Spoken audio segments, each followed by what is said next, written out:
ಸಲ್ಲಿಸಲು ಬಂದಿದ್ದೇವೆ. ಇದೊಂದು ಘೋರ ಅಮಾನವೀಯ ಕೃತ್ಯವಾಗಿದೆ. ಯಾಕಂದ್ರೆ ನಮ್ಮ ಭಾರತ ದೇಶದಲ್ಲಿ ಯತ್ರ ನಾರಸ್ತು ಪೂಜ್ಯಂತೆ ರಮಂತೆ ತತ್ರ ದೇವತಾ ಅಂತ ಹೇಳ್ತಾರೆ. ಇದೇನಾದು ಅಂತ ನಮಗೆ ಎಲ್ಲರಿಗೂ ಆಶ್ಚರ್ಯಚಕಿತವಾಗ್ತಾ ಇದೆ. ಅವಳೊಬ್ಬಳು ವೈದ್ಯ ಅನ್ನೋಕ್ಕಿಂತ ಮುಂಚೆ ಒಬ್ಬ ಮಹಿಳೆಯೂ ಹೌದು. ಆದ್ದರಿಂದ ಈಗ ಎಷ್ಟೋ ಜನ ಮಹಿಳಾ ವೈದ್ಯರಲ್ಲಿ ರಾತ್ರಿ ಡ್ಯೂಟಿ ಮಾಡೋದನ್ನ ಒಂದು ಹೆದರಿಕೆ ಆಗಿದೆ ಅವರಿಗೆ.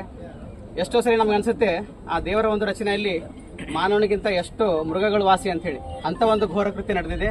ಇದನ್ನೆಲ್ಲ ನಾವು ಸಾಮೂಹಿಕವಾಗಿ ಎಲ್ಲ ವೈದ್ಯರು ಮತ್ತು ಎಲ್ಲ ಮಹಿಳೆಯ ಆತ್ಮಕ್ಕೆ ಶಾಂತಿ ಸಿಗಲಿ ಮತ್ತು ಯಾರು ಇದನ್ನ ಅಪರಾಧ ಮಾಡಿದ್ದಾರೆ ಅವರಿಗೆ ಘೋರವಾದ ಶಿಕ್ಷೆ ಗಲ್ಲಿ ಆಗಬೇಕು ಅಂತ ಹೇಳಿ ನಾವೆಲ್ಲರೂ ಇವತ್ತು ಸಾಮೂಹಿಕವಾಗಿ ಒಂದು ಮನವಿ ಪತ್ರವನ್ನು ನಮ್ಮ ಜಿಲ್ಲಾಧಿಕಾರಿಗಳು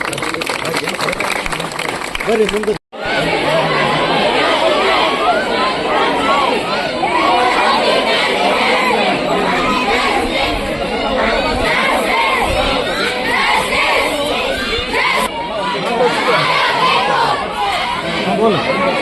बोल रहे स्ट्राइक है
ಬೇಕು